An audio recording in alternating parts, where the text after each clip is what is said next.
Bismillahirrahmanirrahim. Assalamualaikum warahmatullahi wabarakatuh. Alhamdulillahirabbil alamin, hamdan katsiran thayyiban mubarakan fi. Asyhadu an la ilaha illallah wahdahu la syarikalah wa asyhadu anna Muhammadan abduhu wa rasuluhu la nabiyya ba'dah. Allahumma shalli ala nabiyyina Muhammadin wa ala alihi wa sahbihi wa man tabi'ahum bi ihsanin ila yaumiddin. Wa ba'd. Insyaallah pada pagi hari ini kita akan melanjutkan pembahasan kita yang telah lalu, masih pada kitab yang sama, kitabnya Syekh Wahid Abdus Salam Bali yang berjudul Wiqayatul Insani Minal Jinni Wasyaitan. Kemarin kita masih ada di pembahasan muqaddimah yang ke-11, karena kitab beliau ini adalah kitab edisi revisi. Banyak banyak isi-isi yang diperbaharui oleh Syekh Wahid Abdus Salam Bali.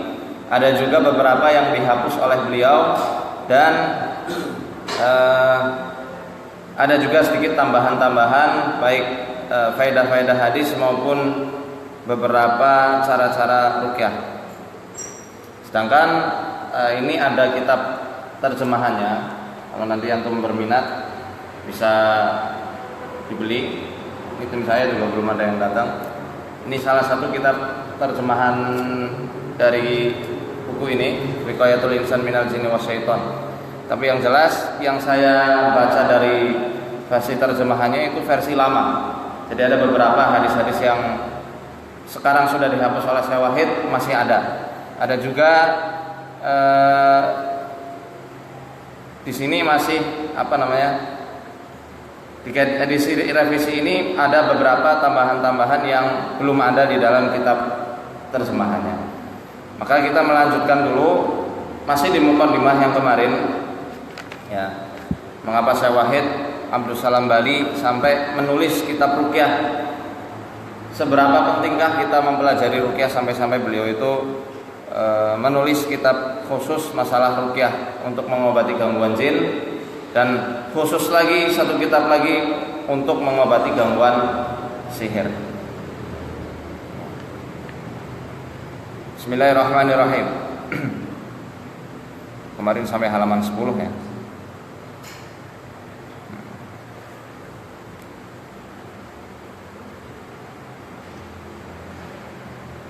Sampai mana? Tentang keprihatinan beliau masalah ruqyah-ruqyah yang telah tersebar di negeri beliau.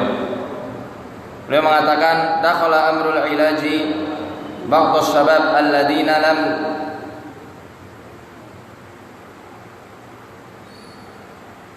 tustawsiquhum fil istiqamah. Ya. Jadi perkara pengobatan ini telah menyebar di antara orang-orang, khususnya anak-anak yang masih muda, para pemuda yang sebenarnya mereka itu belum bisa menjaga keistiqomahannya dalam beribadah, tapi sudah berani menceburkan dirinya ke dalam ranah pengobatan, khususnya ruqyah syar'iyyah ini. Walam yundij ilmahum fil fiqhi, mereka juga belum paham betul tentang ilmu fikih. Jadi ada hubungannya antara ilmu ruqyah dengan ilmu fikih, itu sangat berhubungan erat. Yang nanti akan kita bahas. Ya, kalau kemarin kita mengatakan contoh sederhananya ya, untuk mengetahui letak persembunyian jin, kalau dalam hadis dikatakan idza staiqadha ahadukum falyastantir salatan, apabila salah seorang di antara kalian bangun, hendaklah memasukkan air ke dalam hidungnya 3 kali. Fa inna syaitana yabitu ala khaisumihi, karena yang namanya setan itu selalu bermalam di khaisum, di lubang hidung manusia. Nah, ini ada hubungannya dengan pelajaran-pelajaran fikih yang kita pelajari di dalam kitab-kitab fikih yang kita pelajari. Di dalam kitab ruqyah dikatakan persembunyian setan itu ada di khaisum, lebih detail lagi ada dalam kitab fikih.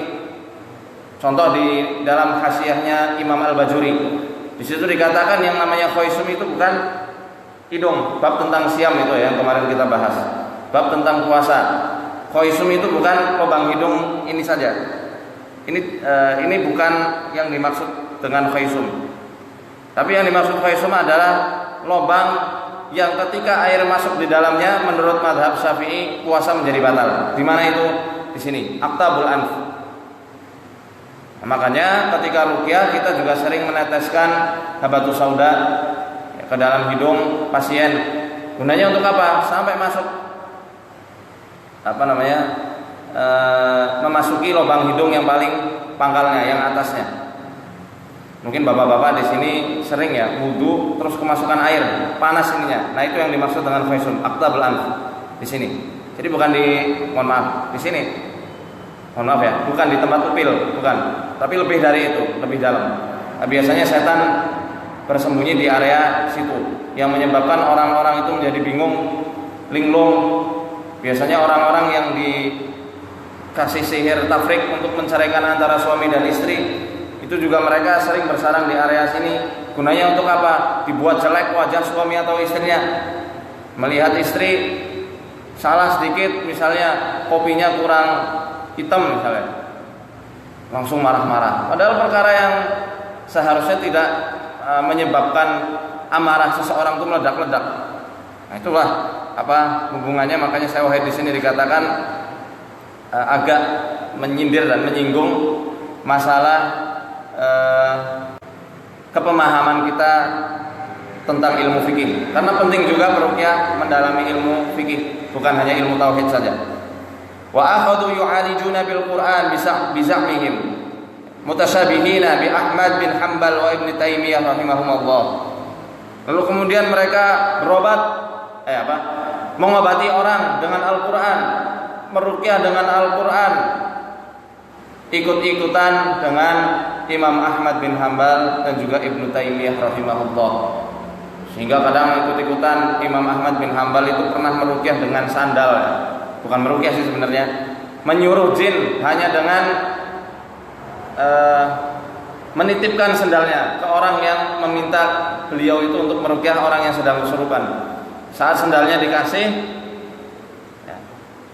keluar kamu jin, atau kamu bakal dipukuli dengan sendalnya Imam Ahmad ini. Jinnya langsung pergi. Bahkan jinnya sempat berkata, kalau Imam Ahmad yang menyuruh aku keluar dari tubuh orang ini, niscaya aku akan keluar. Bahkan kalau aku harus keluar dari negeri Baghdad.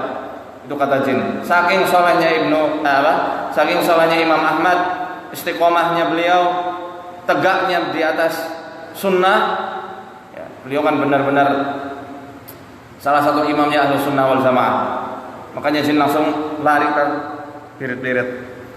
Nah ini kadang-kadang ada orang pemuda, ada yang kesurupan nih, saya titipkan sendal, kasihkan ke jin, nanti jinnya akan keluar dengan sendirinya. Enggak mungkin, susah. Kalaupun keluar kadang-kadang itu istidraj. Kalaupun mereka keluar atau merasa seakan-akan terkoyak dengan melihat sendal, dengan melihat tasbihnya, dengan sorbannya, kalau dia memang pemuda yang belum istiqomah, jinnya ya kadang-kadang hanya berpura-pura saja. Pura-pura kesakitan, pura-pura tersiksa, pura-pura takut. Bahkan ada juga yang ngaku-ngaku seperti Ibnu Taimiyah rahimahullah, ikut-ikutan seperti Ibnu Taimiyah. Pemahamannya tentang alam jin masih nol, masih sangat kurang. Belum juga tidak juga rajin membaca kitab-kitab ulama. Tidak mempunyai guru, tiba-tiba meruqyah dengan memukuli pasien, coba. Katanya ikut-ikutan Ibnu Taimiyah. Memang betul Ibnu Taimiyah rahimahullah pernah meruqyah seseorang ketika kesurupannya itu hebat, tidak, jinnya nggak mau keluar. Ibnu Taimiyah sampai memukuli orang tersebut berkali-kali, sampai kata Ibnu Qayyim rahimahullah dalam kitab At-Tibb An-Nabawi, kalau orang itu adalah orang yang sadar akalnya, orang yang normal, niscaya orang yang dipukuli seperti itu bisa sampai mati. Saking kerasnya pukulan Ibnu Taimiyah dan terus menerus. Tapi saat itu Ibnu Taimiyah tahu mana yang dipukul, mana jin yang dipukul dan mana manusianya. Makanya ketika selesai beliau memukuli jin tersebut, tidak ada bekas sama sekali pada tubuh orang yang beliau ruqyah atau orang yang beliau pukuli itu. Nah kalau sekarang katanya ikut-ikutan Ibnu Taimiyah memukuli dengan pukulan yang membabi buta, memukuli dengan pukulan yang keras luar biasa, beruntun,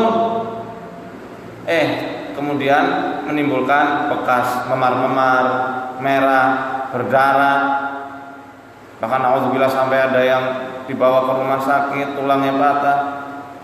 Nah ini Ibnu Taimiyah versi mana? Iya kan?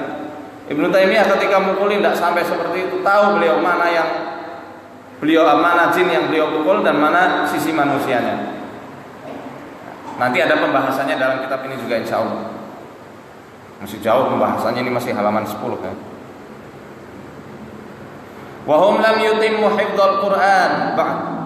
Bahkan orang-orang yang meruqyah belum menyelesaikan hafalan Qur'annya. Atau minimal sekali dia itu harus mempunyai hafalan yang banyak. Nah, ini standarnya Syekh Wahid Abdul Salam Bali, kita pakai juga di komunitas kami Arsada Asyifa. Jadi siapa yang mau jadi anggota minimal bisa baca Quran. Tapi kalau mau jadi pembicara, mendakwahkan ruqyah ke orang-orang, dia wajib hukumnya di Arsada ini menghafal minimal 5 juz. 5 juz itu sangat sedikit ya, bisa dibilang 5 juz. Kalau di Saudi harus 30 juz.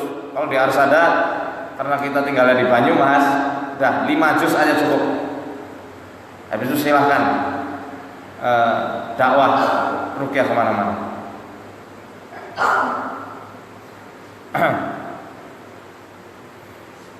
Waqad la ya'rifuna nawaqidul wudu.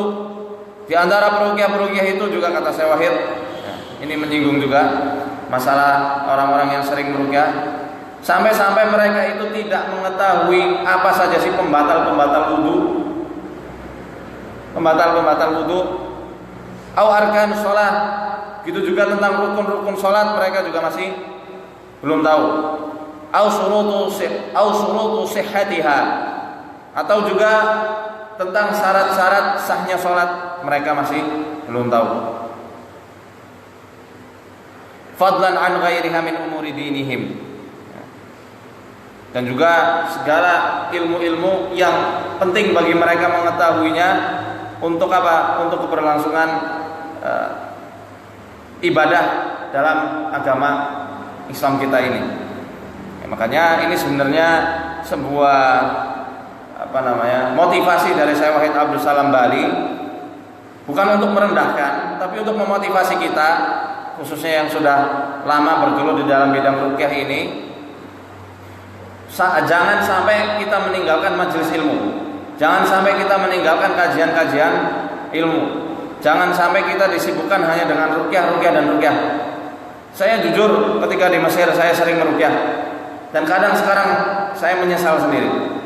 Sampai kitab-kitab yang lain belum sempat terbeli dan belum sempat terbaca. Karena ketika di Mesir saya banyak mengumpulkan referensi-referensi masalah ruqyah syar'iyah. Jadi referensi saya masalah ilmu sihir, tentang ruqyah syar'iyah, ya, untuk menanggulangi ilmu-ilmu sihir semacam ini banyak, bisa dikatakan sangat banyak. Tetapi masalah ilmu-ilmu lain saya rada nyesal. Karena apa? Tidak sempat saya beli-beli itu. Karena memang motivasi saya dulu ketika saya baca buku ini tahun 2010 akhir, saya itu penasaran sekali, kepengen banget ketemu Syekh Wahid.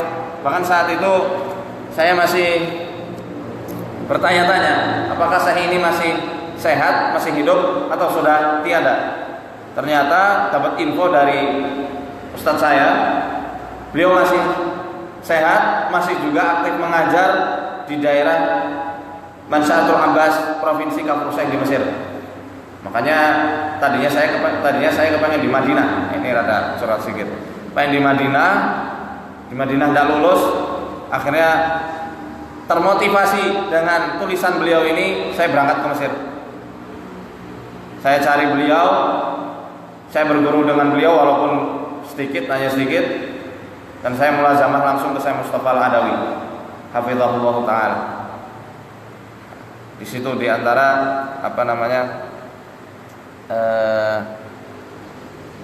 wujud dari motivasi beliau terhadap seluruh mu'alij.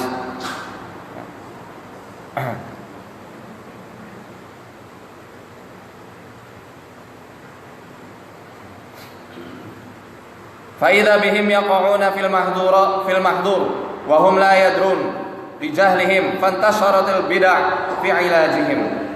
Ya. Dan di antara mereka juga ada yang terjerembab pada praktek-praktek yang membahayakan akidah. Ya.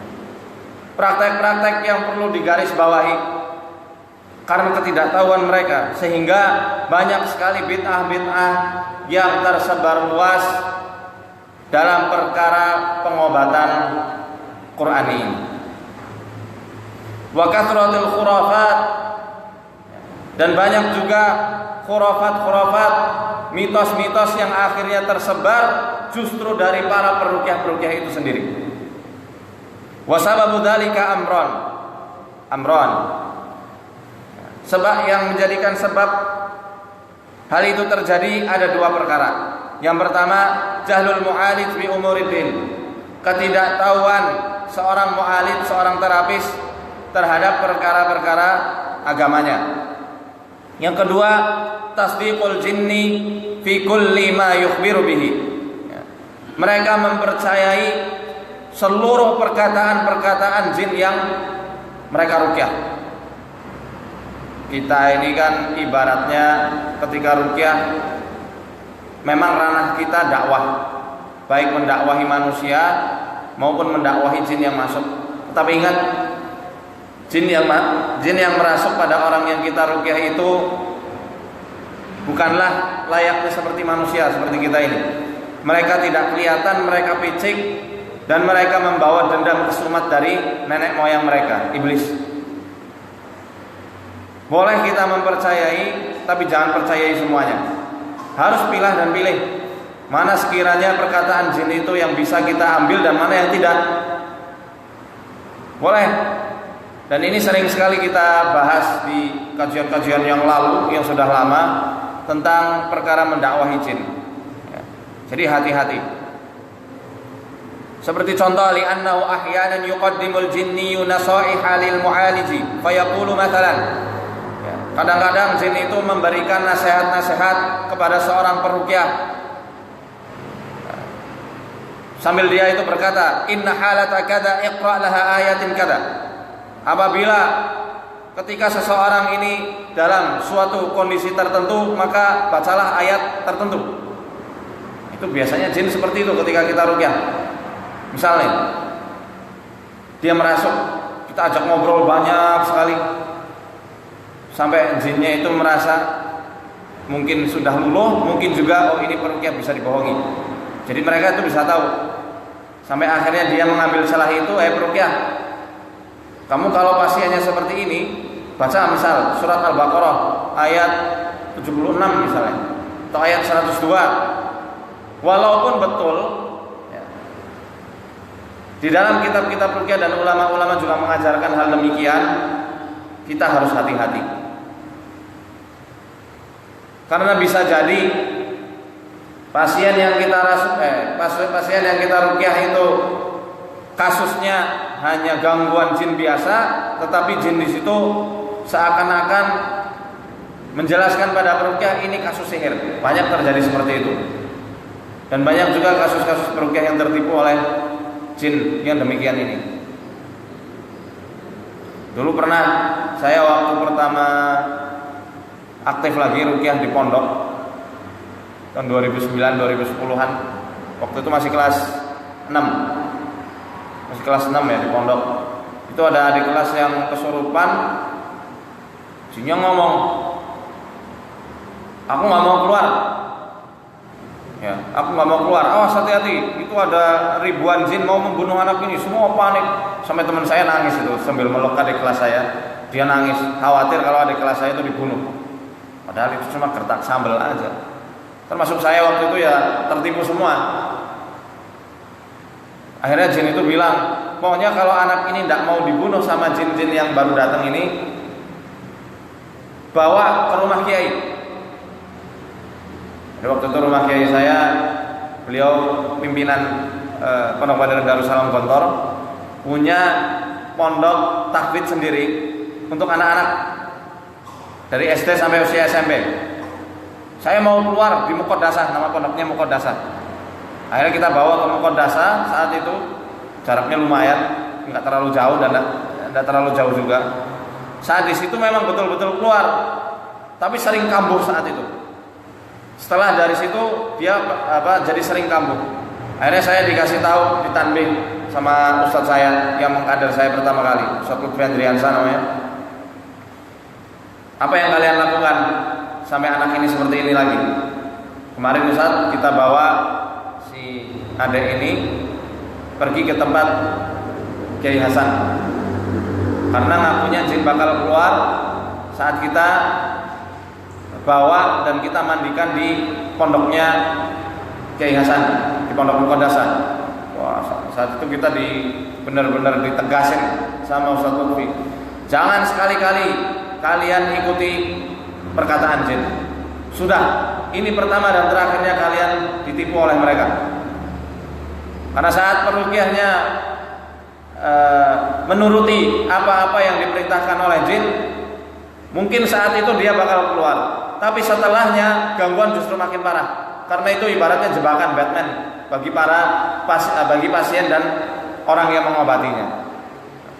Seperti itu. Jadi hati-hati.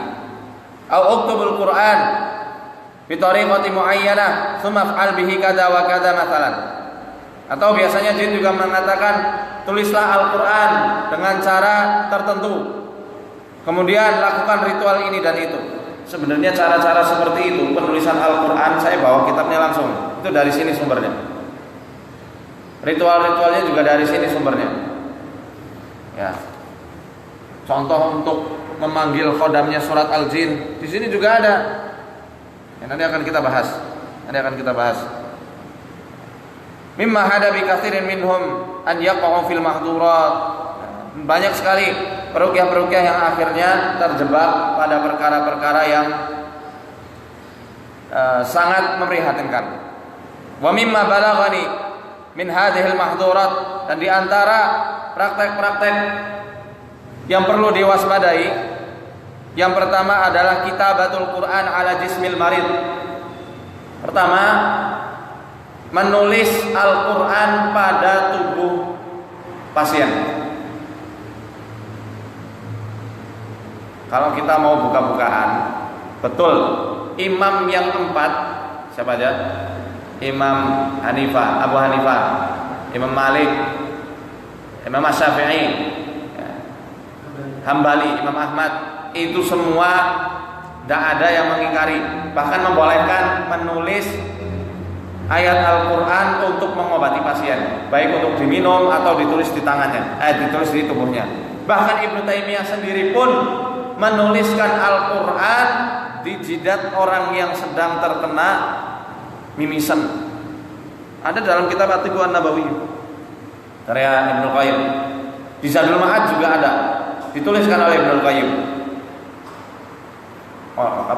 Biasanya ayat yang ditulis oleh Ibnu Taimiyah ketika mengobati orang yang mimisan adalah surat Hud. Surat Hud ayat 44 juz 12. Wa qila ya ardul la'i ma'aki wa ya sama wa aqli'i wa qidal ma wa qudiyal amru wastawat 'alal judi wa qila bu'da lil qaumidz zalimin. Itu ditulis malah. Boleh, tetapi ingat, saya lebih sependapat dengan pendapatnya Syekh Shalih Fauzan. Saya juga lebih sependapat dengan pendapatnya Syekh bin Baz rahimahullah.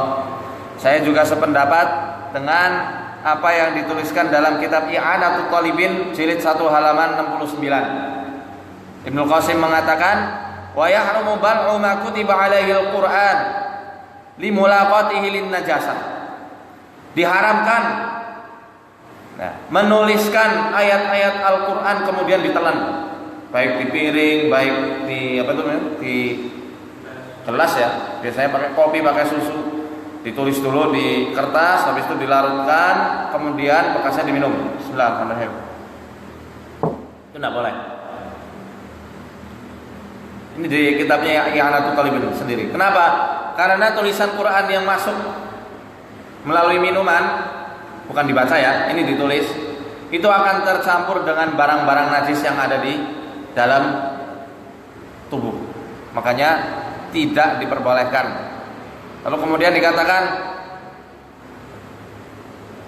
la yuqalu annal mulaqata fil batin la tunajjisu. Ibnu Qasim menjelaskan, dikatakan bahwasanya ayat Al-Quran yang dilebur, dilarutkan pada air atau makanan itu tidak tercampur najis. Ini perbedaan ulama, memang perbedaan pendapat, tapi saya lebih setuju yang tidak memperbolehkan. Memang tidak najis katanya.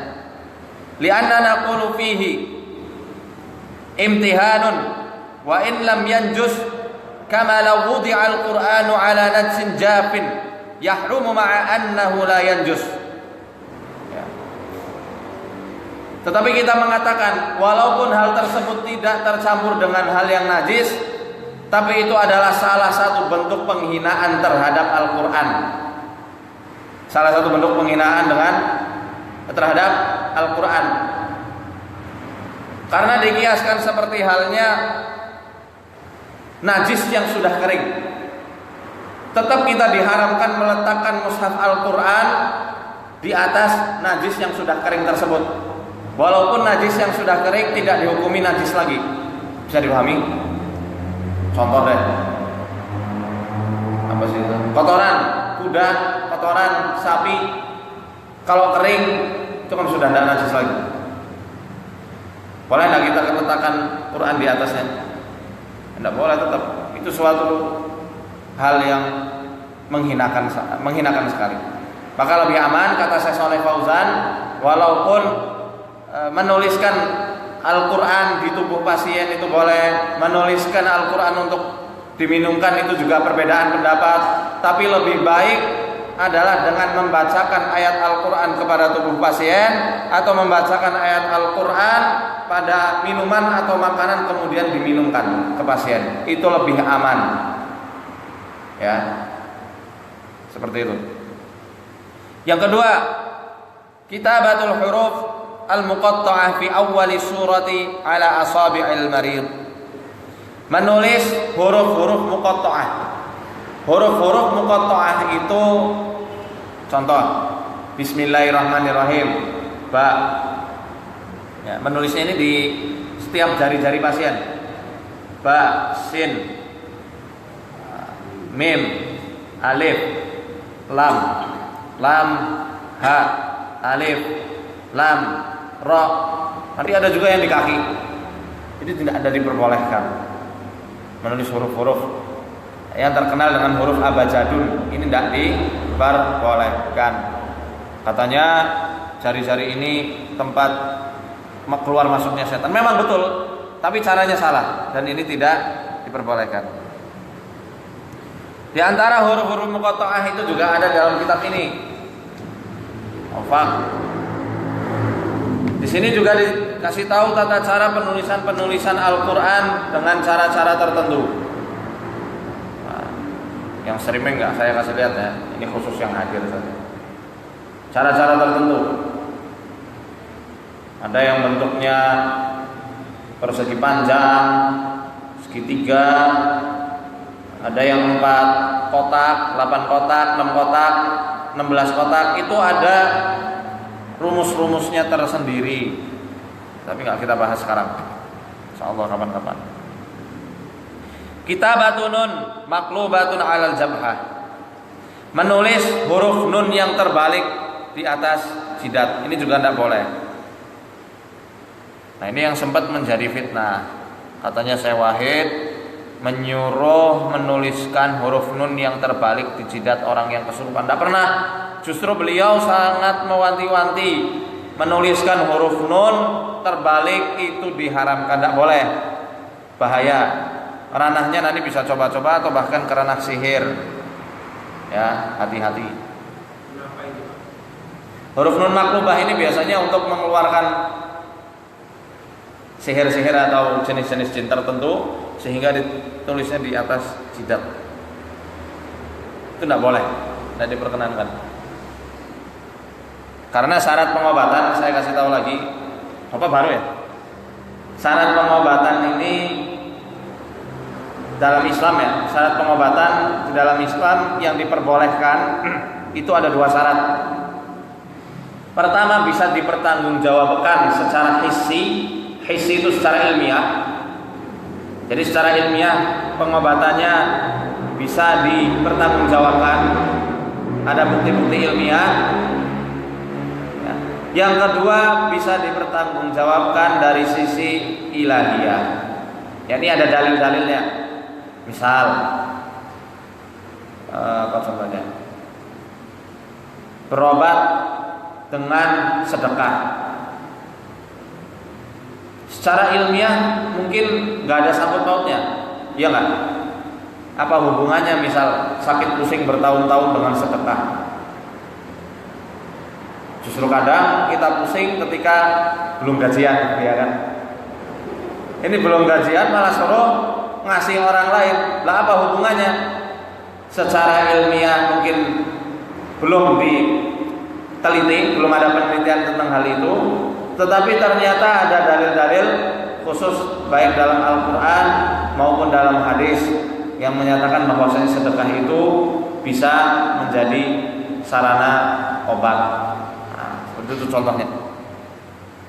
Kita lanjut lagi. Yang keempat, kitabatul lafzul jalalah 'alal qumasah wa haraqaha wa yasumuhal marid. Cara yang keempat adalah dengan menuliskan huruf jalalah, lafaz Allah pada secarik kain. Kemudian kain itu dibakar untuk kemudian diciumkan kepada si pesakit. Ini juga tidak diperkenankan, tidak dibolehkan. Lafzul jalalah apa? Lafaz Allah ditulis di kain, dibakar, dicium. Ada beberapa cara seperti ini. Bahkan kadang kita temukan juga peruqyah-peruqyah yang katanya ngaku syar'i menggunakan cara-cara seperti ini. Ini cara yang tidak diperbolehkan. Hati-hati, sangat rawan sekali talbis iblis di sini. Kelima, itlaqul bukhur asna'ul ilaj. Menyalakan dupa ketika sedang mengobati. Dupa ya, tetapi kalau bukhur yang dimaksud adalah gaharu, kayu gaharu, itu diperbolehkan. Kayu gaharu, nah nanti cari aja di toko-toko Arab. Bahkan ini termasuk sunnah. Biasanya ketika di Mesir dulu, ketika malam Jumat, orang-orang ada yang membawa, apa itu namanya saya lupa.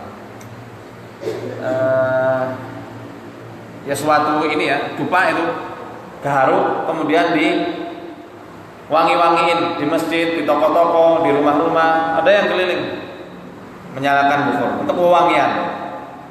Itu dibolehkan sebenarnya kalau berupa kayu gaharu. Tapi kalau menyan atau sesuatu yang sudah maklum itu mendatangkan jin, itu tidak diperbolehkan.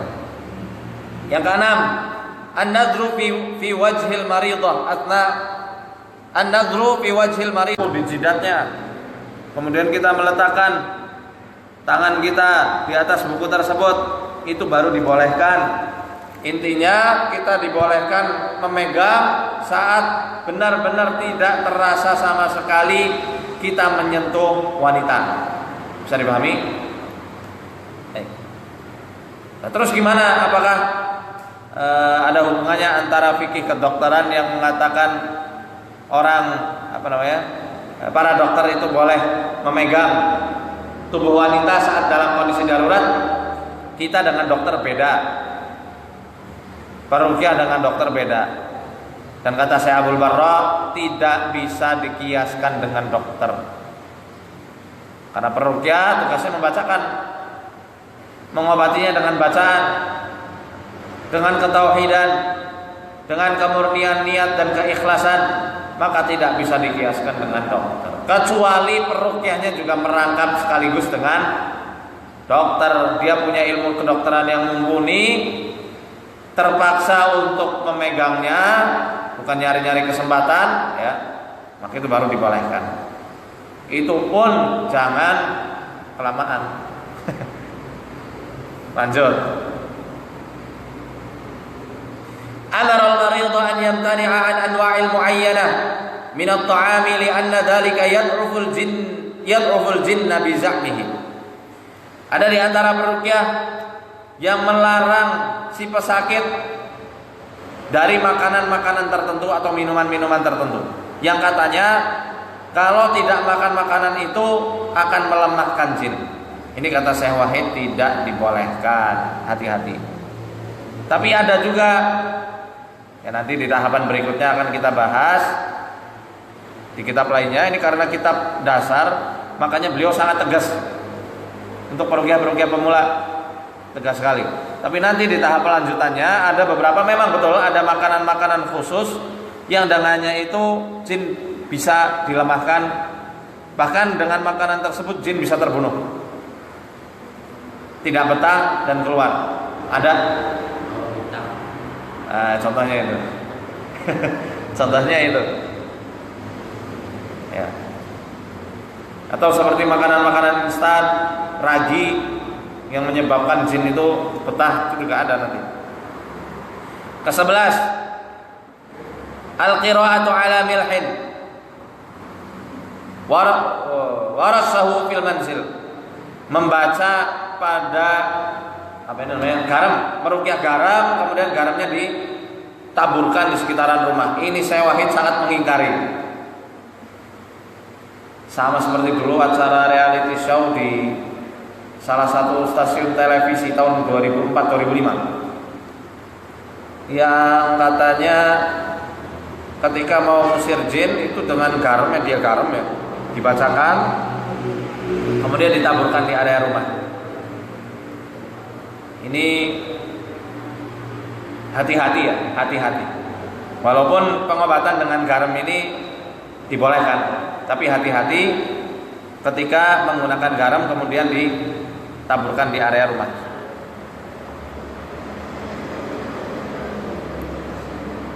Yang ke-12, al-qira'atu ala surati fotografiyah, fotografi lah ya. Badalan min ihdaril marid, meruqyah dengan perantaraan foto. Ada itu, kita meruqyah dengan perantaraan foto. Kita minta fotonya, Pak, minta fotonya sini pasien yang mau kita ruqyah. Kita minta, kita ruqyah fotonya. Karena orangnya misal di luar negeri, kita ruqyahnya di sini, meruqyah jarak jauh dengan membacakan pada foto. Ini juga tidak dibolehkan. Hati-hati. Kenapa? Kalau video call boleh. Kalau video call boleh. Kalau foto kan orang yang diruqyah enggak bisa mendengar, enggak bisa melihat. Kalau video call bisa. Kalau video call diperbolehkan. Ini menurut Syekh Jibrin. Ya, Syekh Abu Jibrin membolehkan. Nah, seperti itu. Wa ghairu dzalika minal mukhalafati walau qama ba'd ikhwanuna min talabatil ilmi bitaqass lamma alaihi al-mu'alijun al-an thumma yaktubu risalata fi bid'il ilaj lakanat nafi'ah. Banyak sekali di antara penyelewengan-penyelewengan, kesalahan-kesalahan dalam perkara-perkara pengobatan. Jadi kalau ada di antara ikhwan kita yang rajin menuntut ilmu, menulis sebuah risalah, sebuah buku tentang pengobatan yang syar'i, kata Syekh Wahid, niscaya itu akan sangat bermanfaat untuk dunia pengobatan Qur'ani ini. Seperti itu. Makanya ini motivasi Syekh Wahid menulis kitab Wiqayatul Insani minal Jinni Wasyaitan. Wa min ajli hadhihi al-mukhalafat wa ghayriha ra'aitu ba'd ad-du'at yunaduna bi ighlaqi babil ilaj tamaman wa 'adam fathuhu dar'an li fitnatin wa saddan lidhari'ah. Karena banyaknya penyimpangan ini, Ada di antara para dai senior yang menyerukan untuk tidak sama sekali melakukan praktek-praktek pengobatan ruqyah. Sama sekali tidak memperbolehkan ada. Wadar'an lil fitnati wasaddan lidzari'ah, supaya menghindari fitnah dan menutup celah-celah kemadharatan. Wa mimman yara dzalika fadilatu Syekh Sufud Asy-Syuwaidifi. Syekh Sufud Asy-Syuwaidifi rahimahullah wa ghairuhu min ad-du'ati al-ghuyurin ala tauhidi an yuhdis wa ala sababi an yuftan. Salah satunya Syekh Sufud Asy-Syuwaidifi, ini salah satu gurunya Syekh Wahid. Beliau salah satu dai di Mesir, Syekh di Mesir juga. Beliau malah tidak memperbolehkan sama sekali praktek-praktek ruqyah, karena banyak tersebar bid'ah-bid'ah di situ, banyak sekali tersebar penyelewengan-penyelewengan dalam praktek suhuk atau ruqyah, hanya tidak bolehkan. Fi hainin hunaka da'watun min akharin tunadi bi fathi hadzal bab. Tetapi selain para dai yang menyerukan untuk menutup pintu pengobatan ruqyah syariah ini, banyak juga dai-dai yang menyuruh membuka pintu pengobatan ruqyah selebar-lebarnya. Gunanya untuk apa? Ya, supaya kaum muslimin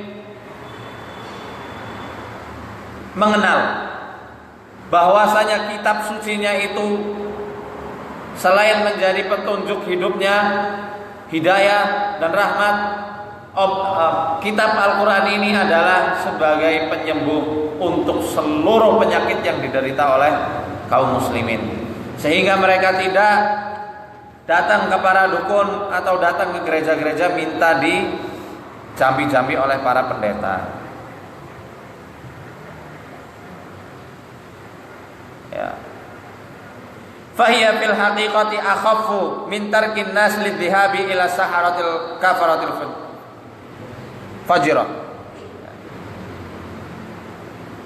Perkara dibukanya ruqyah syariah ini, ya, hakikatnya itu lebih ringan resikonya daripada membiarkan kaum muslimin tidak mempunyai solusi ketika mereka kena sihir, kena santet, kena gangguan jin, sampai akhirnya itu mereka datang kepada dukun, kepada para penyihir, kepada para tukang jampi, para paranormal, orang tidak pintar dan lain-lain. Itu lebih kecil madharatnya.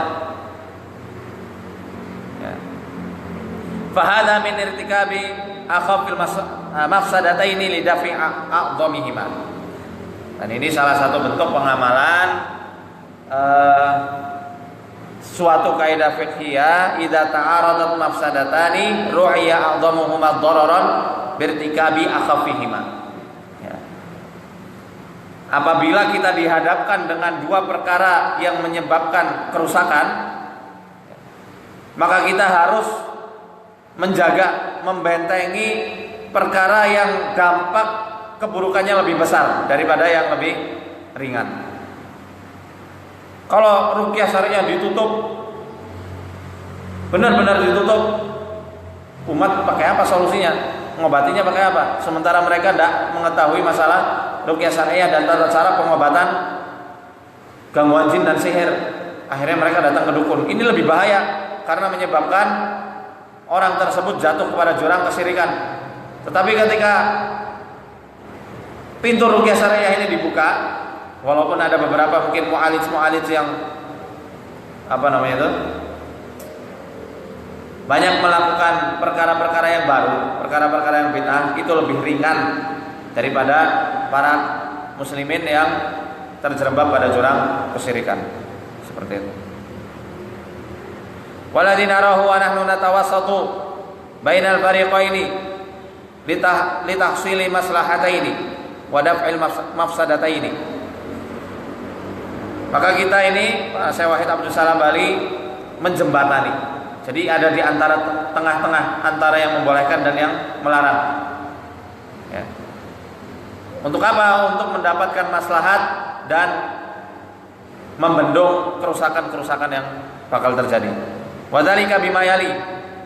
Di antaranya ketika kita sudah membolehkan ruqyah syariah itu dipraktekkan, itu harus ada 5 perkara yang dilakukan, tentunya oleh para dai-dai senior, oleh para masyayikh dan oleh para ahli-ahli agama Islam yang ada di area tersebut. Yang pertama, apabila praktek ruqyah syariah sudah tersebar luas, banyak sekali yang mempraktekannya, baik orang awam maupun orang yang paham agama, yang harus dilakukan adalah at-tarsyidud daim limasiratil ilaji an tariqi dauratin munazzamah lil mu'alijin wa tafsirihim bima yajuzu wa ma la yajuz bi khususi hadzal amr. Harus rutin diadakan penyuluhan daurah ya, penyuluhan atau seminar bagi para terapis. Itu harus rutin. Dan memberitahukan kepada mereka apa-apa saja yang dibolehkan dalam praktek ruqyah dan apa saja yang dilarang. Ini solusi yang pertama. Solusi yang kedua, mutaba'atul ikhwatul mu'alijin fi kulli hayyin aw qaryatin aw madinatin an tariqid du'atil mawjudin fi hadhil amakin. Mengontrol, mengecek para peruqyah di setiap kampung atau kota dengan menyertakan seorang juru dakwah. Jadi harus dikontrol. Jadi enggak seenaknya. Yang ketiga, tafsirun 'ammah bil bid'ah wal mukhalafat allati yaqa'u fiha ba'dul mu'alijin. Fa idza ra'awha minhum ankaru 'alaihim. Memahamkan masyarakat luas tentang kesalahan-kesalahan raqi yang biasa terjadi atau mungkin terjadi. Ya. Sehingga ketika masyarakat tahu, ketika melihat perkara-perkara yang menyeleweng itu, mereka bisa mengingkari hal tersebut. Sehingga ketika masyarakat tahu penyimpangan-penyimpangan yang pernah terjadi dan mungkin terjadi, saat peruqyah mempraktekkan hal tersebut, masyarakat langsung mengingkari. Contoh misalnya kayak tadi, peruqyah dilarang memegang wanita atau meruqyah dua-duaan dengan pasien wanitanya. Ketika masyarakat tahu, oh ada peruqyah megang-megang pasien wanita tanpa ada perantara, ada peruqyah yang meruqyah pasien wanita tanpa ada mahramnya berdua-duaan, mereka langsung mengetahui dan mengingkari apa yang dilakukan oleh peruqyah tersebut. Tidak taklid buta terhadap peruqyah. Ini yang paling utama. Keempat, mutaba'atul ikhwatul mu'alijin 'ala al-istimrari 'ala fi'lin hadhihi al-mukhalafat ba'da al-munasahat al-mutakarrirah min ad-du'ati fi mantiqatihi fayanbaghi hina idzin lid-du'ati an yuhadhdhiru minhu wa an yad'u an-nasa limuqata'atihi wa 'adami adh-dhahab ilaih. Jika peruqyah bersikeras pada cara-cara salahnya, maka wajib bagi para dai untuk mengumumkan kesalahan-kesalahan peruqyah tersebut dan menyeru kepada masyarakat untuk menjauhi atau menghindari peruqyah yang dimaksud. Wajib tahdzir secara umum ya. Diumumkan tahdzirnya bahwasanya peruqyah ini banggel, ngeyel, enggak mau dibilangi. Udah caranya salah, ilmunya kurang, dibilangi ngeyel, umumkan. Itu seperti itu. Kelima, nanti bisa dicatat di sini ya. Bapak kalau mau ini bisa diambil buku Sakif Ela, buku Sakif Ela nanti bisa di sini. Nanti diambil aja. Jadi semua yang saya jabarkan di sini, ini kalau tidak salah ada enggak ya? Sepertinya ada di buku terjemahannya nanti. Yang kelima, ta'rifun nas bil ilaji syar'i li halatil masi was-sihr liyaquma kullu insanin bi mu'alajati nafsihi wa maharimihi minan nisa hatta la yutirru an ya'khudhahunna lil mu'alijin.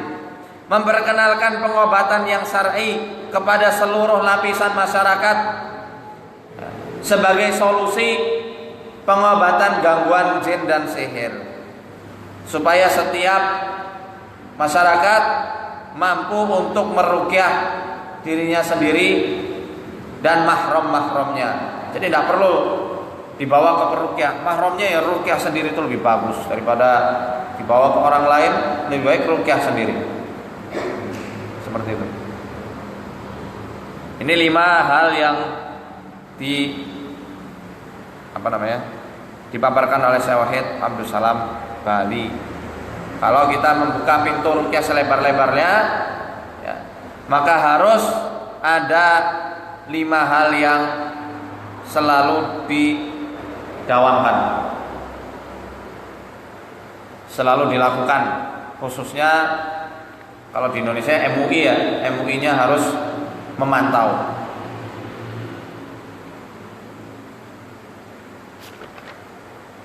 Ini banyak sekali, belum selesai ini, masih halaman 12. Sampai setengah 7 ya.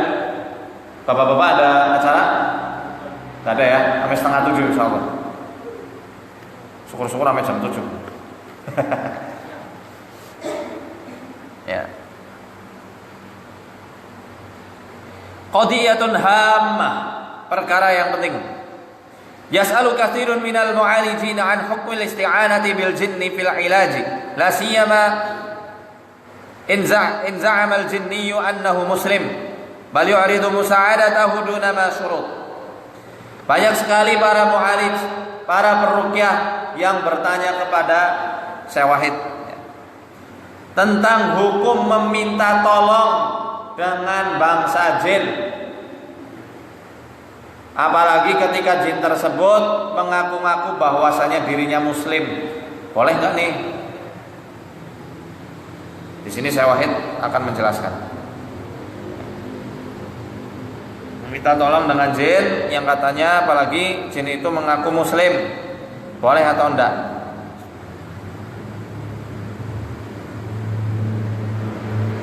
Bal wa yu'ridu musa'adatahu duna masyurut. Bahkan di antara jin tersebut ada yang mengatakan, aku akan menolongmu tanpa syarat. Model seperti itu. Kan yang diharamkan itu ketika ada syaratnya. Nah, ini tanpa syarat gimana? Dia menawarkan. Wal jawab, maka jawabannya hadza la yajuz li'iddati umur. Kata Syekh Wahid, ini tidak ada dalam kitab terjemahannya. Saya baca di muqaddimahnya, ini tidak ada. Ya. Di situ cuma ringkasannya nggak boleh. Tidak dibolehkan meminta tolong dengan bangsa jin li'iddati umur, karena ada beberapa perkara-perkara yang perlu kita perhatikan. Pertama, annal jinniya la yusa'idul mu'alija illa bimuqabilin sawa'un alimal mu'aliju dzalika am jahilah. Jin itu tidak akan membantu peruqyah kecuali dengan meminta imbalan. Sawa'un alimal mu'aliju dzalika am jahilah. Baik peruqyah itu mengetahuinya atau tidak mengetahuinya, pasti jin itu bakal meminta imbalan.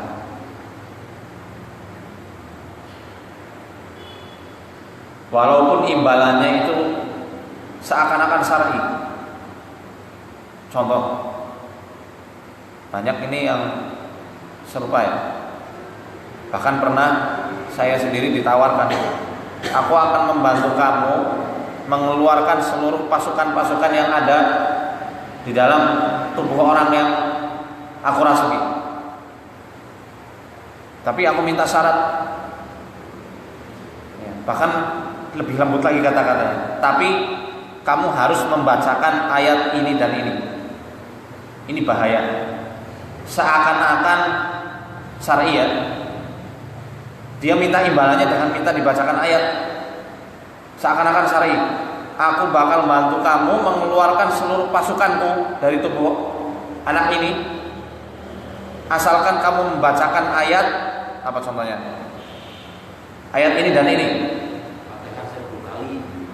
Ya, seperti itu contohnya. Asalkan kamu harus membaca ayat Qul huwallahu misalnya, Qul huwallahu ahad 40 sekian kali. Kamu harus baca Fatihah 100 kali misal.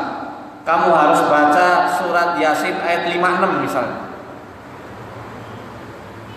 Tanpa tahan nafas, tanpa apa, cuma seperti itu aja permintaannya. Ini sudah termasuk perkara yang menjadikan kita terjerembab pada sesuatu yang diharamkan oleh Allah Subhanahu wa taala. Hati-hati. Ya. Dalam surat Al-An'am di awal juz 8 ya. Ayat bisa ditulis nanti. Ini tidak ada di sini. Sedikit penjelasan dari saya aja. Ayat 128. Surat Al-An'am ayat 128 di juz 8. Allah Subhanahu wa taala berfirman, "Wa yauma yahsyuruhum jami'an ya ma'syaral jinni qad istaktsartum minal ins wa qala awliya'uhum minal insi rabbana istamta'a ba'duna bi ba'din wa balaghna ajalana alladzi ajjalta lana."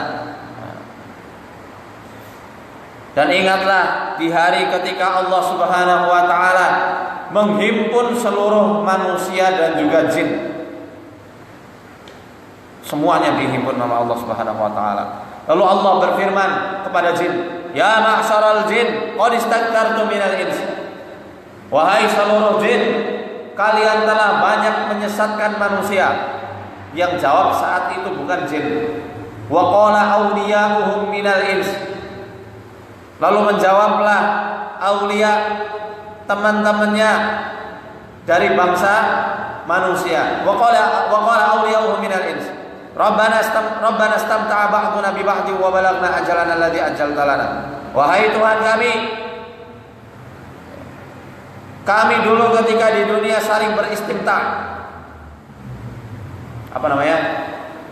Saling menyenangkan satu sama lain. Saling memberikan suatu nikmat. Jin memberikan saya nikmat, saya juga memberikan nikmat sama jin. Wa balaghna ajalana alladzi ajjalta lana. Sampai ajal yang telah engkau tentukan pada kami menemui kami. Contohlah susuk, ilmu kekebalan, apalagi dulu yang pakai jin lah banyak ya. Ini salah satu dari kata istimta. Ya. Jin membantu manusia, walaupun katanya mengeluarkan pasukan-pasukannya dari tubuh si pasien, dan si manusianya, si peruqyahnya menyenangkan jin itu dengan membaca ayat-ayat yang dia inginkan, atau memberikan sesuatu yang jin itu inginkan. Hati-hati. Ini bisa masuk ranah istimta, saling menyenangkan, saling membuat ridho satu sama lain. Hati-hati. Kalau ya hal tersebut seperti yang terjadi oleh Abu Hurairah radhiyallahu anhu atau Ubay bin Ka'ab ketika menangkap jin yang suka mencuri barang-barang di gudang zakat, suruh membaca ayat kursi, kemudian dibenarkan oleh Rasul sallallahu alaihi wasallam, itu memang boleh, dan ini beda perkara. Pada saat itu kita bisa minta fatwa kepada Rasul sallallahu alaihi wasallam. Tapi kadang jin juga ada yang jujur walaupun hakikatnya pendusta. Ketika dia dimintakan baca ayat ini dan ini, kita mesti tahu dulu ilmunya. Betul enggak ini jin benar-benar jujur, atau dia hanya pura-pura saja dan berbohong ingin menipu kita. Kadang seperti itu banyak. Nanti kita bakal ngecek tata cara mengecek ya, jin ini benar-benar keluar atau enggak. Itu melalui ciri-ciri yang ada di tubuh pasien. Insyaallah nanti pembahasannya masih lama. Wa sauqa ubayyinu laka dzalik. Syawahid mengatakan, aku akan menjelaskan perkara tersebut kepada kalian. Pertama, al-jinniyu la yusa'idul mu'alija illa bi tariqataini. Jin itu tidak akan pernah membantu peruqyah kecuali dengan dua cara. Yang pertama, an yusa'idahu an tariqit talabbusi bi ahadil mawjudin thumma al-qiyamu bi muhajamatil jinnil sarih aw al-ikhbaru an naw'il marad. Yang pertama, jin tidak akan pernah membantu peruqyah. Jin akan minum dulu. Ini kamera cermin ya. Ini saya pakai tangan kanan. Banyak seuzon. Yang pertama, pasien akan membantu jin akan membantu peruqyah dengan cara merasuki orang yang hadir di area situ. Yang sering itu dengan cara mediumisasi. Sering dengar ya? Cara mediumisasi. Ini bahaya, terlarang sebenarnya. Tidak boleh. Thumma al-qiyamu bi muhajamatil jinni sarih aw al-ikhbar an naw'il marad. Ketika merasuk kepada si mediator, jin itu akan menyerang si pasien. Wah, kadang ada jurus-jurus tertentu. Wah, serang. Jin pasien dengan jin mediator ini yang dijadikan untuk mediumisasi berantem. Tapi berantemnya nggak tonjok-tonjokan, biasanya cuma gini-gini aja. Wah, sembur lagi. Wah, habis itu tendang. Wah, habis itu terpental. Persis kayak di film-film laga itu. Ini cara yang salah, tidak diperbolehkan. Ini cara yang biasanya jin itu praktekkan. Atau dengan memberikan informasi tentang jenis penyakitnya. Apakah ini penyakit kesurupan biasa, ataukah penyakit santet, ataukah ain. Itu dengan cara mediumisasi, jin itu akan memberitahu peruqyah ala lisan dzalika syakhs, melalui perantaraan lisan orang yang dirasuki jin tersebut.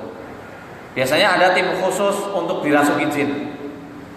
Biasanya orang-orang yang dijadikan mediator untuk mediumisasi ini adalah orang yang sering kesurupan atau belum sembuh dari penyakitnya. Ini dipraktekkan oleh Syekh Abdul Rauf bin Halimah. Saya katakan sekalian, itu cara yang salah, batil, hati-hati, itu salah sekali. Nah, kalau di sini ada muridnya, itu cara yang salah, hati-hati. Abdul Rauf bin Halimah itu menggunakan mediator, melakukan mediumisasi, ditanya-tanyain jinnya melalui perantaraan si mediator tersebut. Itu tidak dibolehkan kata Syekh Wahid.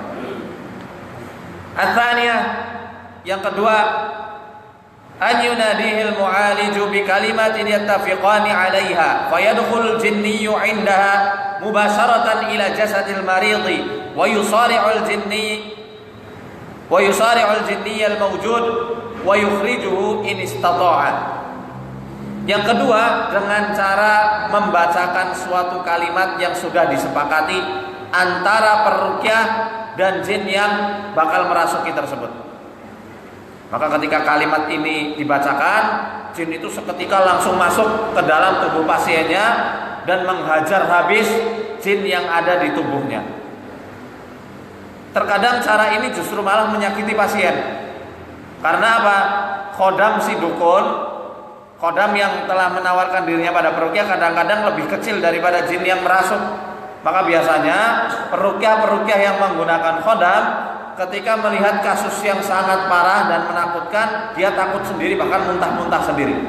Itu ada. Karena apa? Kalah khodamnya dengan jin yang merasuk pada tubuh pasien. Kalah. Ini juga cara yang salah, hati-hati. Contoh deh, kalimat yang biasa, nggak usah ya, saya nggak usah contohin. Contoh aja deh, contoh kecil. Dengan kalimat, kadang dengan Asmaul Husna, ya Latif misal, ya Latif, baca sekian kali akan datang jinnya, masuk menyerang pasien yang diobati. Kadang seperti itu, membahayakan. Kalau jin yang dimintai tolong lebih kuat, pasiennya sembuh tapi juga rusak badannya. Kalau kalah, pasiennya tambah rusak, jinnya makin kuat, menunjukkan eksistensinya, aku ini jin paling kuat. Seperti itu biasanya. Wa qillata tariqataini la tajuz, dua cara ini tidak dibolehkan. Wa ammal ula la tajuz li umurin, cara yang pertama mediumisasi ini dilarang ya, karena beberapa hal. Yang pertama, yahrumu talbisul jinni bil ins, wa min thamma yahrumu simah lahu bidzalik. Haram hukumnya jin merasuki manusia ya, walaupun si manusianya itu ridho, bahkan memperbolehkan jin itu masuk ke dalam dirinya, itu tetap haram. Manusia juga dilarang untuk membolehkan jin masuk ke dalam tubuhnya. Ini sudah melenceng dari fitrah yang Allah gariskan. Bapak-bapak, ibu-ibu, pernah nggak ketika masuk ke suatu daerah tiba-tiba merinding seketika? Nggak takut ya, ini nggak lagi takut, nggak lagi cemas, nggak lagi khawatir, tiba-tiba merinding gitu aja. Pernah, Bu? Itu tanda tubuh kita menolak, itu perlindungan Allah, dan tubuh kita menolak ketika jin itu mau mendekat dan merasuk. Apa kalau dari ilmu fisika namanya? Magnet itu, Mas. Pas dikosokin, tiba-tiba ininya pada berdiri, apa namanya? Di fisika saya lupa namanya itu. Itu seperti itu. Jin itu untuk masuk ke tubuh manusia susahnya minta ampun. Makanya jangan dibuka tabir yang sudah Allah gariskan untuk manusia untuk tidak dimasuki jin. Ini aneh, manusia seperti itu manusia bermasalah. Bukan malah sakti tapi malah sakit. Wong udah dapat perlindungan dari Allah, dia lepaskan baju perlindungannya, masuk jin tersebut. Tanpa perlindungan itu manusia banyak dirasuki oleh jin. Ya. Makanya walaupun manusianya memperbolehkan jin itu masuk, hukumnya apa? Haram.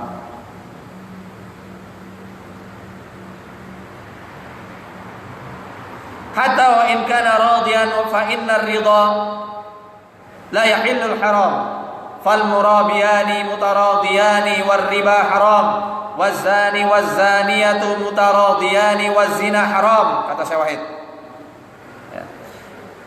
Sampai apabila orang tersebut ridho sekali, sangat ridho, benar-benar ridho, benar-benar ikhlas jin itu masuk kepada dirinya untuk dimintai keterangan, tetap suatu keridhaan tidak menyebabkan suatu yang haram jadi halal. Orang yang riba, dua-duanya ketika transaksi mereka ridho, betul? Orang yang sedang melakukan transaksi riba tentunya dua-duanya ridho. Tapi apakah dengan keridhaan dua orang ini menjadi halal ribanya? Halal enggak? Tetap tidak menggoyahkan hukum haramnya riba. Wazani wazaniyatu mutaradhiyan, orang yang berzina, baik yang laki-laki maupun yang perempuan, dua-duanya ridho. Apakah zina ini menjadi halal? Tetap haram walaupun dua-duanya ridho. Ingat, ini hati-hati ya. Mediumisasi haram hukumnya, haram. Ya. Yang kedua, qad yukhbiruhul jinniyu bi umurin khilafil waqi', ka'an yaqula hadha bihi massun wa yakunu sihran, aw hadha bihi 'ainun wa yakunu massan, wal kadhbu fil jinni katsirun jiddan. Banyak sekali jin ketika dipanggil kepada mediator mengabarkan pada peruqyah, "Hei peruqyah, pasienmu ini," nah, biasanya mediatornya kan seperti itu ya, terkena gangguan jin, padahal itu adalah sihir. Pasienmu ini terkena santet, padahal itu gangguan jin. Pasienmu ini kena ain, padahal dia depresi. Banyak seperti itu. Banyak bohongnya jin. Yang ketiga, hadhihi tariqatu taj'alul syakhsal ladzi dakhala fihi al-jinniyyu urdatan lil massi ba'da dzalik. Ingat, catat nih. Hadhihi tariqatu, taj'alul syakhs alladhi dakhala fihi al-jinniyyu 'urdatan lil massi ba'da dzalik. Cara mediumisasi ini membuka pintu setan selebar-lebarnya sehingga orang yang dijadikan mediator lebih mudah untuk dirasuki setelahnya. Makanya hukumnya haram. Kenapa?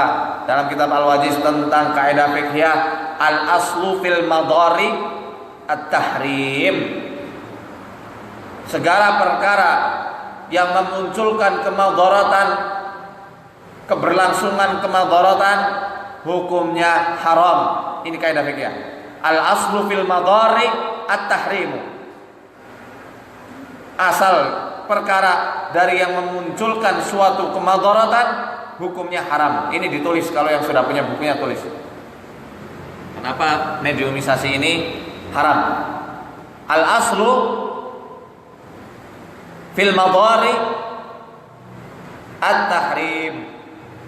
Al-aslu fil madari at-tahrimu.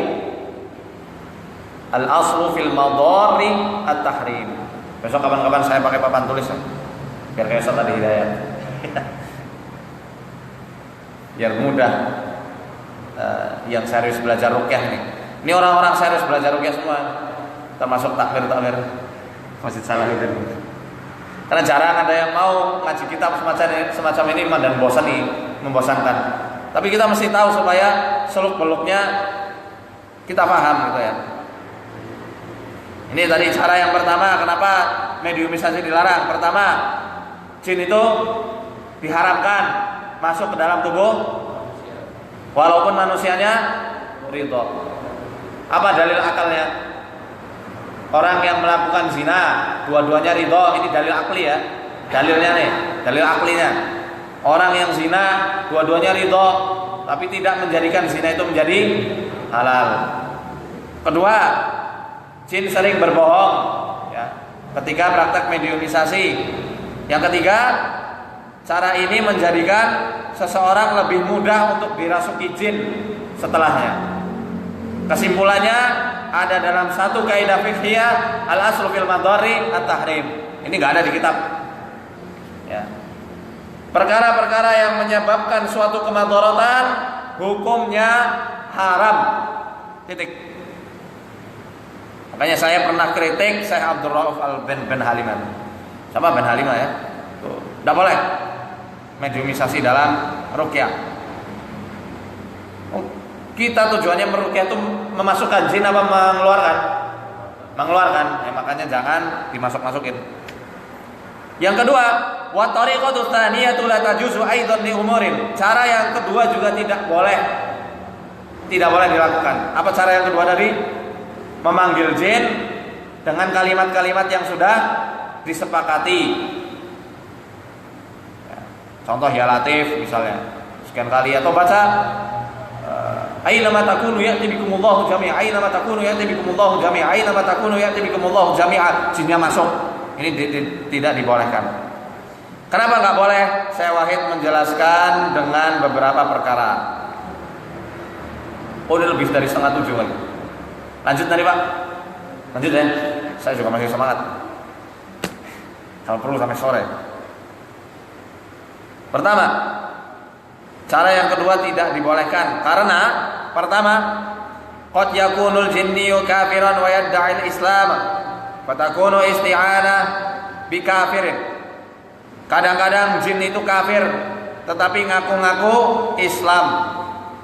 Maka terjebaklah peruqyah tersebut sehingga dia meminta tolong pada orang-orang kafir dari bangsa jin. Minta tolong sama orang kafir boleh nggak? Boleh, apalagi dalam urusan agama tidak dibolehkan. Abu sini Abu kelima. Fadal. Ya berdiri itu, sahabat. Yang kedua, qad yattafiqul jinniyul musa'id ma'al jinni sari' ala an yuzillal jinniyus sari' ma'al marid. Kadang jin yang dipanggil oleh peruqyah, oleh uskun ya, bisa dibilang ustadz dukun, itu sudah ada kesepakatan sama jin yang merasuki pasiennya, sehingga ketika jinnya hadir seakan-akan pasiennya sembuh total. Makanya banyak orang-orang yang datang ke uskun-uskun sering tiba-tiba seakan-akan langsung hilang jinnya, tapi saat itu malah bertambah parah. Nah inilah salah satu dari perkara-perkara setan yang sudah disepakati antara jin satu dengan jin yang lain. Yang ketiga, hinama yatrukul mu'alijul ilaja bil qur'ani wa yasta'inu bil jinni fa inna hadha yadullu ala anna thiqatahu fi jadwal istiswa'i bil qur'ani qallat bal wa rubama takunu qad in adamat. Ketika seseorang peruqyah meninggalkan Al-Qur'an saat pengobatannya, kemudian lebih bergantung kepada kabar-kabar yang dikabarkan oleh jin, maka ketika itu juga keyakinannya dengan Al-Quran itu langsung berkurang drastis, bahkan bisa hilang sama sekali. Makanya ketika kita ruqyah, ingat ruqyah ini asal mulanya adalah dengan bacaan, maka tidak usah banyakin ngobrol saat ruqyah. Boleh kita berdakwah, tapi jangan terlalu mendetail dakwahinnya. Jangan terlalu mendetail dalam soal bahasan-bahasan yang tidak penting untuk dibahas. Ini sudah dikoreksi semua oleh Syekh Wahid Abdul Salam Bali. Apabila masih ada orang yang ngeyel, Syekh Wahid aja sering ngobrol sama jin, ini nanti ada edisi revisinya. Ini edisi revisinya. Edisi revisinya. Bukan kitab yang terjemahan. Ini kitab lama. Ya. Resiko yang ketiga apa tadi? Ketika seseorang meninggalkan Al-Quran dalam praktek pengobatannya, pengobatan jin dan sihir ya, kemudian bergantung dengan kabar dari jin, maka keyakinannya terhadap Al-Quran akan berkurang, bahkan hilang. Kalau sudah semacam ini, ya sudah masuk ke dalam ranah syirik. Hati-hati itu.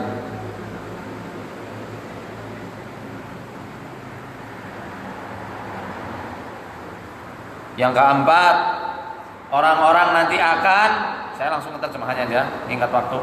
Orang-orang akan mencari uskun mana, peruqyah mana yang mempunyai khodam paling besar. Gitu. Kalau peruqyah akhirnya banyak meminta tolong sama jin, orang-orang nanti bakal mencari-cari mana peruqyah yang khodamnya paling sakti, paling besar, paling tua. Karena bangsa jin semakin tua semakin menjadi, semakin tua semakin sakti. Itu jin.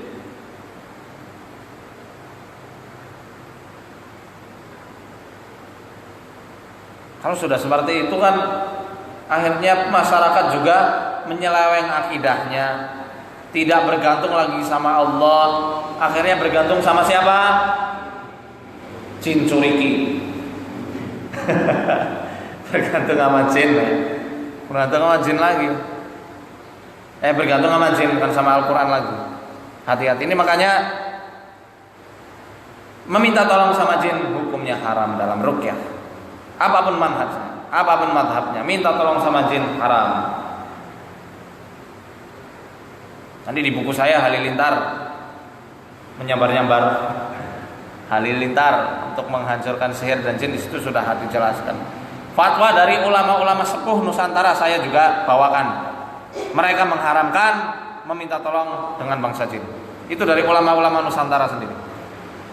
Jadi Anda ngaku-ngaku Islam Nusantara, membolehkan minta tolong sama jin, berarti menyelisihi ulama-ulama sepuh Nusantara itu sendiri. Nah, saya sudah tulis semuanya. Al-umurul lati raja'tu anha fi hadhihi at-tab'ah. Beberapa hal-hal yang dirujuk oleh Syekh Wahid Abdul Salam Bali dalam cetakan edisi ini. Ada beberapa hal yang ditambahi, ada juga yang dihapus oleh Syekh Wahid. Ini tidak ada di kitab. Ini tidak ada di buku terjemah, bisa dicatat. Ini dibagikan aja. Siapa yang minat buku ini? Silakan Pak. Ibu mau? Kemarin nitip berapa bukunya? 2 ya? 2 tok Pak? Oh, pantesan saya cari-cari orang anak sampai gugup. Ini Bu. Nanti ke itu Mas Angga aja. Nanti bisa dioret-oret bukunya. Saya direk-orek. Harus ada.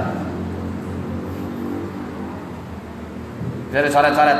Langsung dibuka aja. Bisa ditandai nanti. Langsung dibuka aja Pak, supaya nanti kita bisa kaji kitab. Mas Arif, bawa bukunya. Sip. Nanti saya kasih tanda apa yang dihapus oleh Syekh Wahid dan apa yang ditambahin. Ada 6 yang dirujuk. Beliau ini rujuk ya. Yang pertama, wa fi hadhihi tab'ah raja'tu an 'iddatil umur.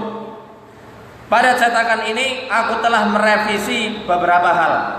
Yang pertama, tulul hiwaru ma'al jinni la fa'idata minhu bal innahu yat'abul maridu wa yumakkinu lil jinni fil jismi.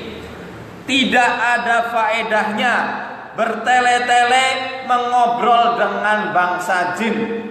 Jadi beliau telah rujuk, telah merevisi edisi-edisi sebelumnya, bahwasannya obrolan-obrolan beliau dengan bangsa jin yang ada di kitab tersebut, di terjemahan itu ya, itu tidak ada faedahnya kita berpanjang-panjang ngobrol sama jin. Ya, nggak ada faedahnya.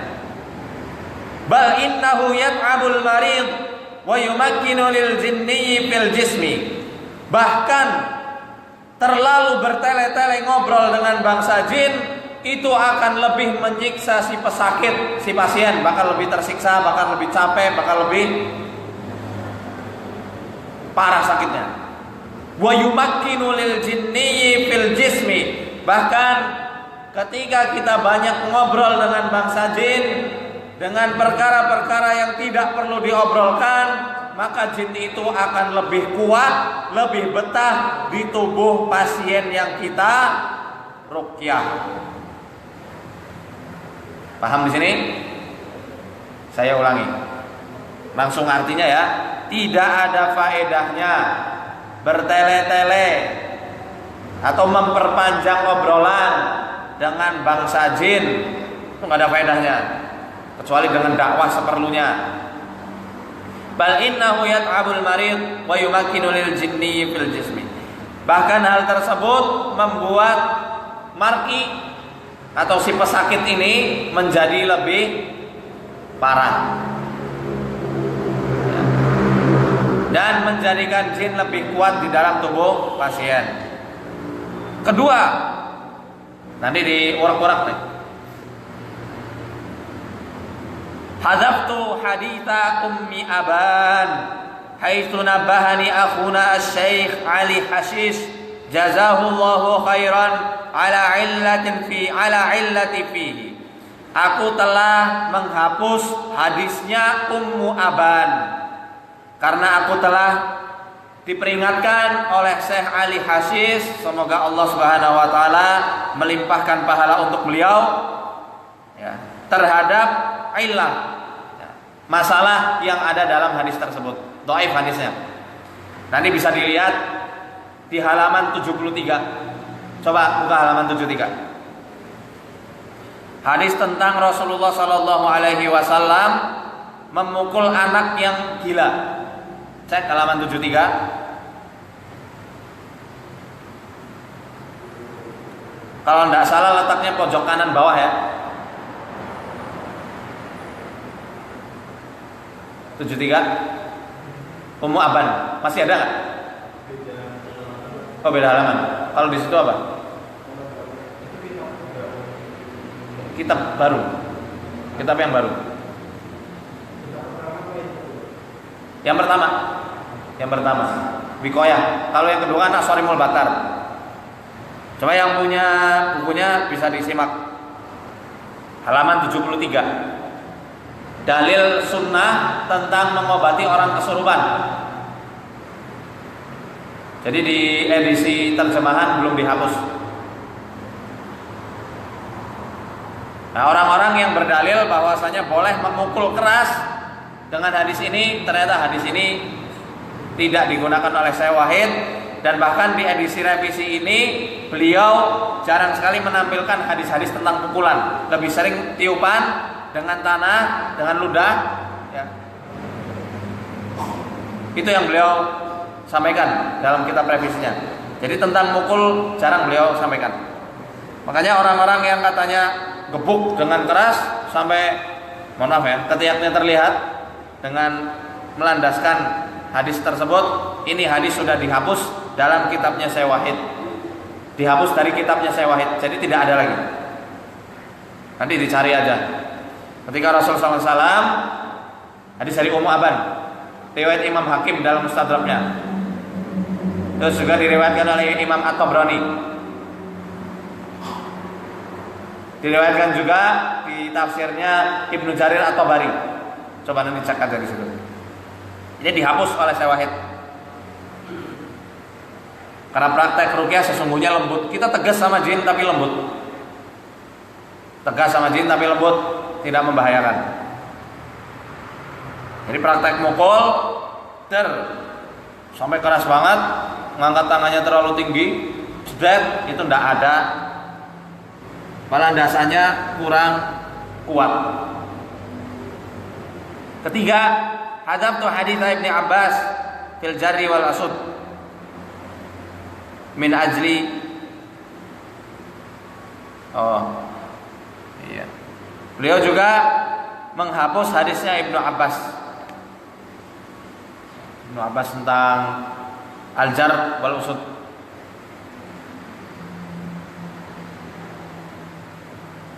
Nanti kita ini lagi ya. Ini nggak tahu halamannya sama apa enggak. Nanti kita cek lagi coba. Yang keempat, hadaptu haditha Ubay bin Ka'ab wa hadits Abdurrahman bin Abi Laila an abihi fi dzikri ayatir ruqya li dha'fi. Aku juga menghapus hadisnya Ubay bin Ka'ab dan hadisnya Abdurrahman bin Abi Laila dari ayahnya tentang ayat-ayat ruqyah, karena hadis tersebut lemah. Hadis tersebut apa? Dhaif, lemah. Lihat halaman 79. Lihat halaman 79. Coba cek Abu Iklimah. Cek coba halaman 79. Kitab Wiqayatul Insan. Masih ada enggak? 79. Ya?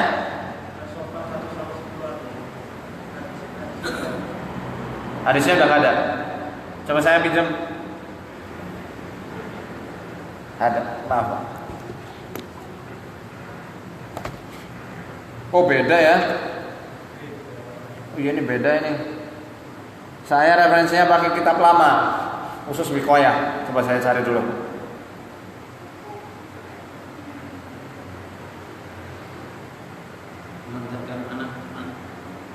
Oh iya iya Pak, silakan.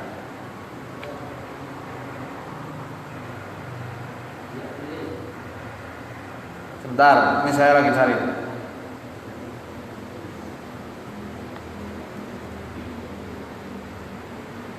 Oh ini.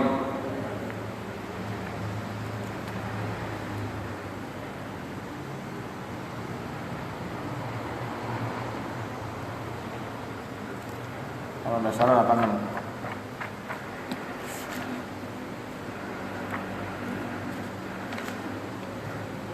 Nah ini dia. Nih, halaman 88. Dalil yang pertama, hadis yang pertama itu dihapus oleh Syekh Wahid. Saya kasih tanda aja, Pak. Halaman 88 kalau di sini. Ini perlu diperhatikan. Perlu diperhatikan. Kemudian halaman 94. Ubay bin Ka'ab, hadis nomor 11 sama Abdurrahman bin Abi Laila, hadis ke nomor 12. Hadis nomor 11 dan hadis nomor 12 itu sudah dihapus oleh Syekh Wahid Abdus Salam Bali. Sudah dihapus. Ini halaman 94 ya, halaman 88 sama halaman 94. Halaman 88 hadis nomor pertama, halaman 94 hadis nomor 11 dan 12. Itu sudah dihapus. Silakan Pak. Sudah dihapus. Karena hadis tersebut dhaif. Lemah. Loh, terus boleh nggak kita menggunakan ayat-ayat tersebut untuk ruqyah? Tetap diperbolehkan, tetapi jangan sandarkan pada Rasulullah karena lemah, hati-hati. Tetap diperbolehkan karena memang ruqyah ranahnya itu ijtihadiyah, tajribiyah. Asal yang dibacakan tidak menyeleweng pada 5 koridor, 3 koridor, ya, 3 batasan ini, maka dibolehkan ruqyah. Tetap dibolehkan membacanya asal tidak menyandarkan pada siapa? Rasulullah sallallahu alaihi wasallam.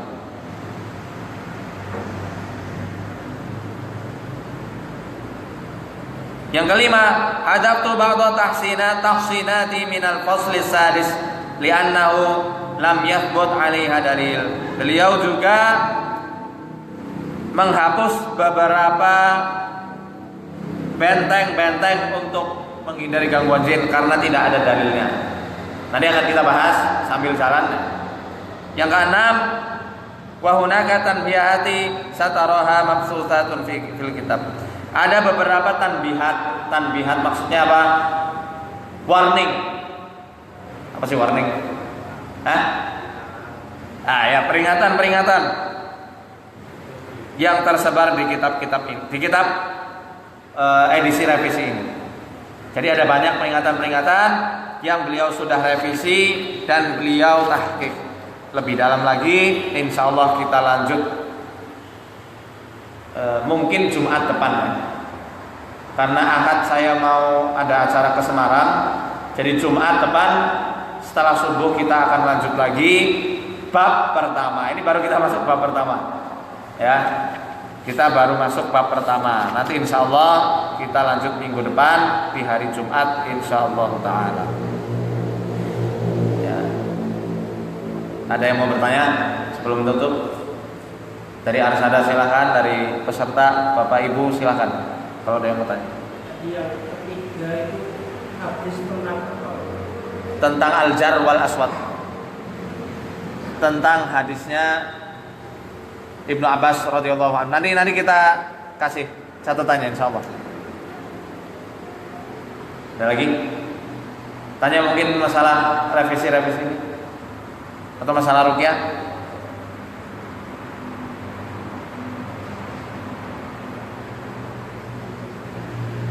Ada?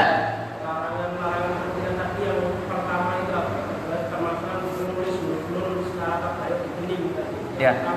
Yang pertama menulis ayat-ayat Quran untuk diminum dan ditulis di tubuh pasien itu dilarang.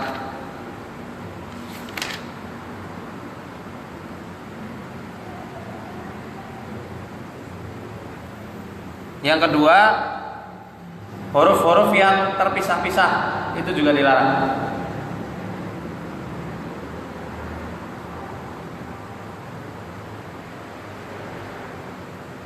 Sudah. Lain tanya lagi? 10. Memerintahkan pesakit untuk menghindari makanan-makanan tertentu. Ini tanpa ilmu ya. Misal kalau di Jawa menghindar si pesakit dilarang makan sate dengan tusuknya. Nah, ini nggak ada hubungannya. Apa biasanya? Biar susuknya nggak lepas tuh ya. Satenya nggak boleh Tapi adapun makanan-makanan yang secara ilmiah bisa menguatkan penyakit sehingga jin tersebut tambah betah, maka itu dibolehkan. Misal contoh, orang keadaan tubuhnya itu lembab, maka kan orang tersebut dilarang makan ragi banyak-banyak. Itu boleh kita melarang hal tersebut. Misal, jangan makan mie instan. Boleh, karena mie instan kan mengandung ragi. Nah, ragi itu apa? Menyebabkan tubuh itu semakin lembab, jin semakin betah. Nah, itu seperti itu boleh. Contohnya seperti itu ya.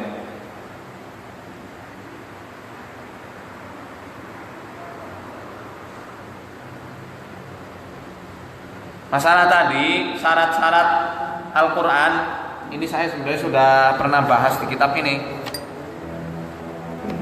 Ini kitab sihir. Ya.